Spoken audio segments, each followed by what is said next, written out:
پیغمبر ہے جس کی صفات اللہ کا قرآن بیان کرتا ہے. آپ قرآن میں جائیں, جا کر میرے پیغمبر کے چہرے کا تذکرہ پڑھیں تو قرآن مجید میں نظر آتا ہے قد نرا تقلب وجهک فی السماء, میرے پیغمبر کے چہرے کی بات آئی. قرآن کہتا ہے وجهها, میرے پیغمبر کی زلفوں کی بات آئی.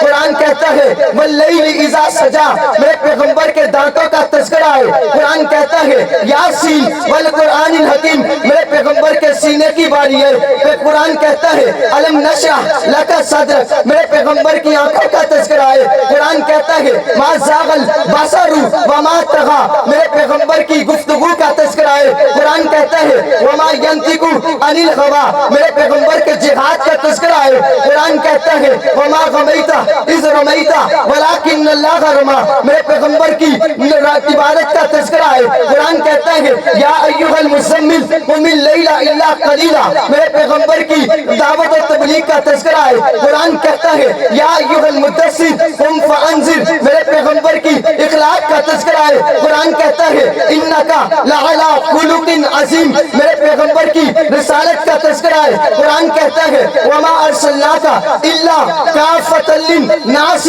بشیرا ونذیرا, میرے پیغمبر کے صحابہ کا تذکرہ ہے. قرآن کہتا ہے والذین معہ اشداء علی الکفار رحماء بینہم, میرے پیغمبر کے یار غار کا تذکرہ ہے. قرآن کہتا ہے ثانی اثنین اذ ہما فی الغار, میرے پیغمبر کی رسالت کا تذکرہ ہے. قرآن کہتا ہے وما ارسلناک الا رحمۃ للعالمین, میرے پیغمبر کے مقام کا تذکرہ ہے, بلندی کا تذکرہ ہے. قرآن کہتا ہے ورفعنا لک ذکرک. سبحان اللہ, ماشاءاللہ, کیا بات ہے. نعرہ تکبیر, عظمت مصطفیٰ, شان مصطفیٰ, عظمت صحابہ, نعرہ تکبیر. واہ مولانا.